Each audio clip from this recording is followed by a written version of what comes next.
Hey, something completely different. Have you tried just doing things when they're needed?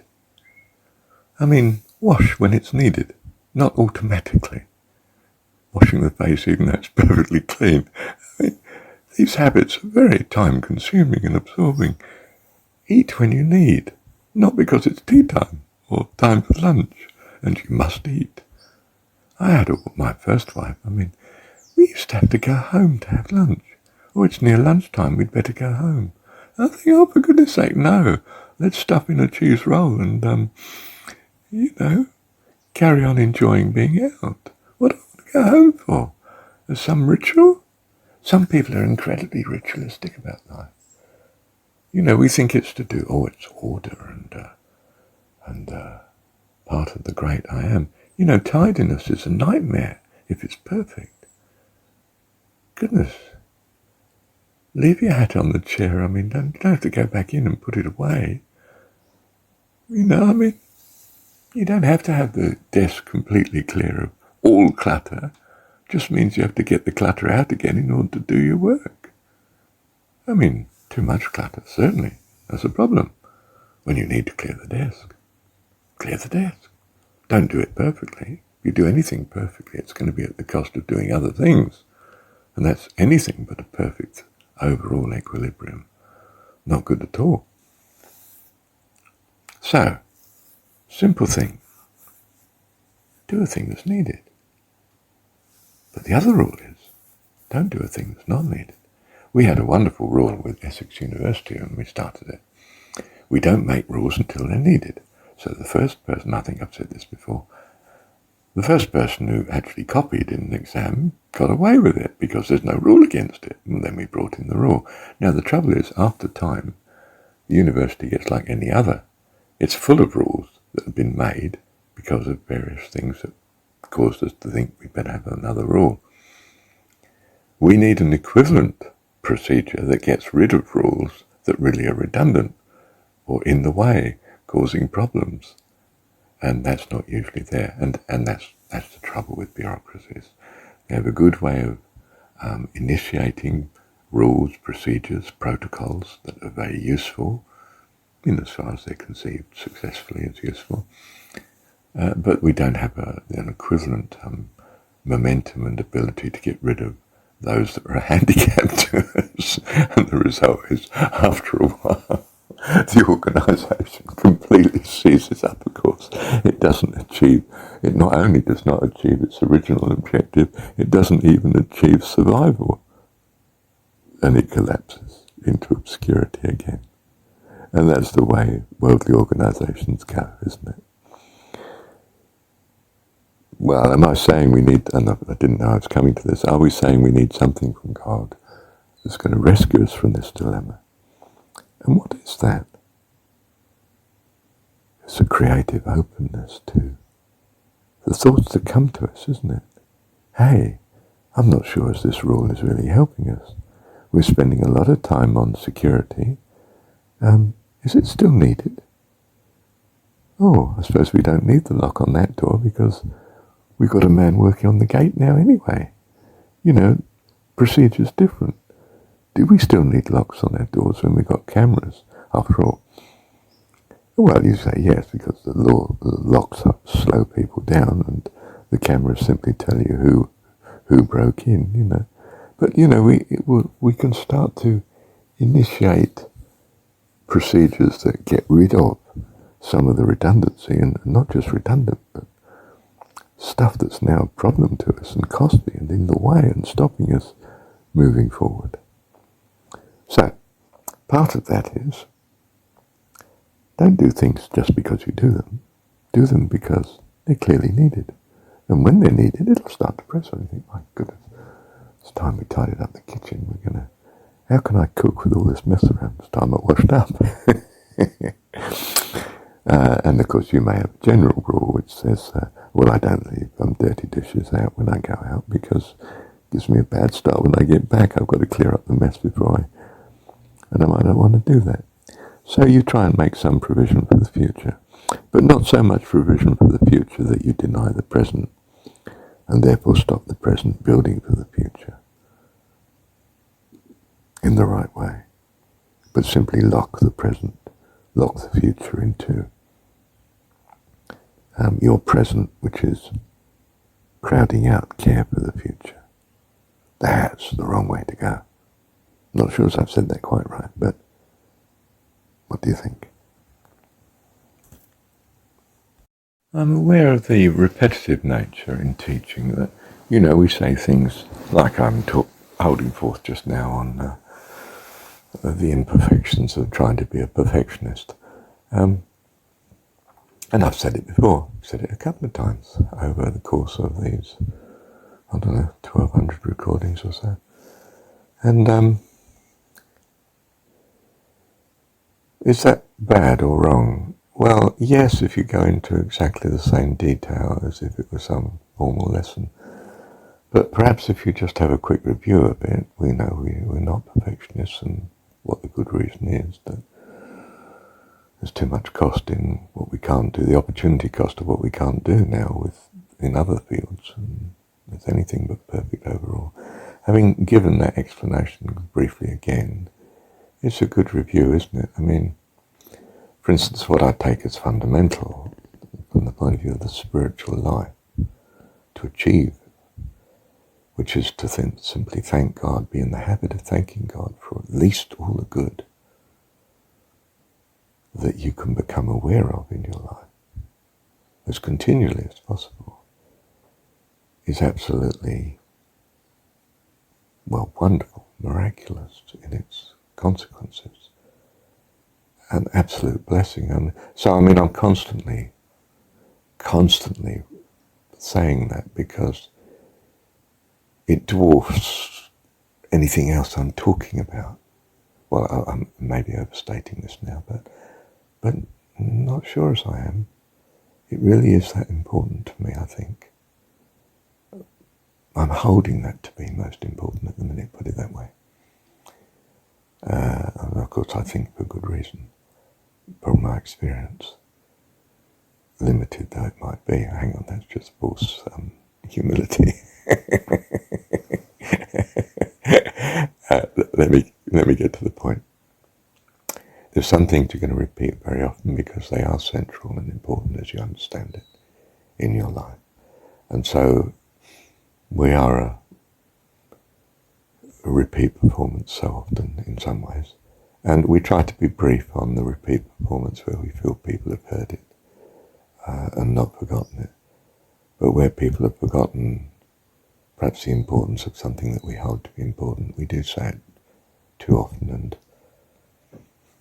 sometimes too often. But the fact that we're saying it often doesn't mean to say that it's not important. In fact, the other way around, that we keep coming back to the central importance of some truths, some points, something that we've found in life. And because we feel it important, we say it again. It seems to be the pattern we fall into. And perhaps in some sense it's good, I don't know. But probably. Thank you, Heavenly Father. Oh yes, and sometimes it's to help the speaker himself, in that, if I repeat something like my thing I'm using as illustration here, this discourse on perfection, the imperfection of it, being a perfectionist anyway, I'm repeating it because in some sense I'm using that principle. And if I, some sense, enlarge upon what that principle is, even if it's in a minor repeat way, it gets me into the fullness of it, its application, ideally, to what I'm now talking about, and I go back to what I'm now talking about. I don't simply slot back into the old performance. So in this case, I should now review in what context I'm bringing it up, and then carry on with what I'm really trying to deal with in this recording, not what I once dealt with in discussing evils of being a perfectionist. Okay. So I might return to what my original purpose was, in the talk or the lecture or the discourse or the teaching, but I may find I've gone on to something that I didn't expect, and that eclipses my original purpose. In other words, I want to be open to God where He's leading me. I'm not just, dare I say it, I'm not sure as I should be saying this, attempting to lead you, but I'm seeking to be led, aren't I, of God? And if I'm not seeking to be led of God, well, I'm going to lead you hopelessly astray. Even if I am seeking to be led of God, I'm well able to lead you astray. Except you're pretty well defended. And don't get me wrong, some of you are, and that's good. I mean, well, I hope it's good. We live in hope, don't we? As my mum would say, we live in hope and die in despair. And it's not a biblical saying. Don't take that to heart.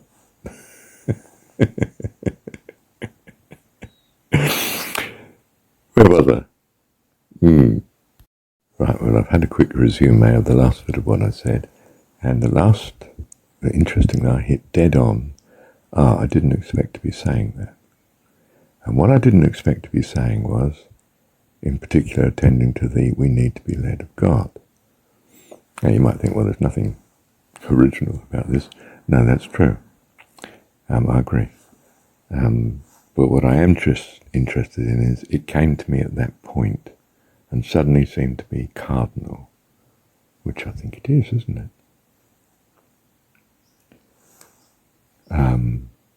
So we're not purist in performing some particular pattern. I've come to lecture on this and therefore I'm going to lecture only on this, and will you please shut up? I don't wish to be interrupted. I may perfectly deliver my point to no point at all because you're not listening in the end, are you? Do you see? It's better to be open to what you're saying. Not so open, presumably, if I take that as my rule and perfectly follow that. So open to you that we never achieve anything. We're always talking about the cricket or something. I mean, when it's okay if your life is cricket, I suppose, but I think you get the gist of things, don't you? So, I might need to refer to a principle like not being a perfectionist. I might want to review it very briefly, but not completely. I might not. I might just hope that the reader is with me on this, the listener is with me on this, and carry on. I might refer back to my original point to make sure it's relevant, to round off the talk in some way. It's not necessarily a good habit. Don't do it if you really don't need to, or if you've got something more important that God's leading you to develop into. Tend to what God's leading you to. Sure, you might want to have some way of finding confirmation where God is leading you as opposed to where you're simply going astray. Mumbling on. That's no good, is it? Comes with practice. Doesn't just come with practice, does it? It comes also with an awareness of God, a worship of God that constantly brings you back to, what do I value? God. What does God personify for me? These qualities. Am I exercising these at the minute? Or am I just falling into some lifeless repetition or pattern? Do you see, if you like, the way the university could have had an equivalent procedure for getting rid of redundant or rules and regulations and procedures and protocols that are no longer a blessing but in fact a curse, would have been if they are centrally preoccupied with what they truly value. Then they would say, hey, why are we doing this? We could get rid of that, couldn't we? And there'd be agreement on the issue, because they would be of their whatever their perception of the godly approach is. Look, we're here to pursue truth, or we're here to lead the nation in its technology. We're not doing that if we do this, are we? We're wasting our resources on ... You know, if we're constantly alive to what our... And that, I think, is in some sense behind what an organisation does, and it says, hang on, let's look at our vision here. Are we meeting our vision? What can we do to meet this vision? Yeah, fair enough. That sounds like a sort of way of getting rid of the crud, isn't it? Are we meeting our... Is this our vision now, by the way? Or are we meeting some redundant vision? Perhaps we should have a procedure for revising our mission. But don't spend so long revising it that you don't actually end up doing it, which is what we can do on many boards. We're constantly working out what our vision is and what our protocol is, and we just get bogged down in it instead of living in the present and following spiritual goals. And you know, there's a spiritual goal even for the secular organisation, isn't it? It's not so secular. You know, I mean, goodness, university is called to pursue truth in some ideal sense. I mean, you may get the politician who bounces back like Pilate and says, what's truth? You know, sardonically and negatively, of course. You know, I mean, disillusionment has overwhelmed the poor guy, given who's dealing with Caesar, who's not the epitome of God, is he? Yeah. But in some sense, you see, organisations are attempting to... I mean, it might be for profit. You suddenly realise, hang on, this isn't very profitable. Why are we doing this? Even that, you see, is some sort of step in the right direction. I mean, the goals might be a bit suspect, because profit might be. You know, you may find that your goals make you a victim of a corrupt world, rather than the handmaid of God. And you might not want to do that. You may feel you can't do anything else. Well, that's when you start to need to attend to your own spiritual well-being, isn't it? And seek out, what do you really need to be doing? Where do you really need to be happy and fulfilled? And to find that it's a blessing being a blessing. How can I be a blessing? For it's in that I find I'm blessed. You know, it's loving and caring for your family that actually brings you the most joy. Not loving and caring for yourself, after all. That doesn't mean to say you should be utterly self-effacing and a slave to other people's whims. You need to meet their true need, and their true need is to be likewise. They need to be caring for those around them. It's a spiritual life, isn't it? It needs quite a bit of input. But not so much that you stop actually doing it. You know, that you spend all your life conceiving of it, working out the right theology, never actually doing it, never actually carrying it out. Oh, well, we all know about that, I think. Well, I think we do anyway. I'm going to finish it there. Thank you, Heavenly Father.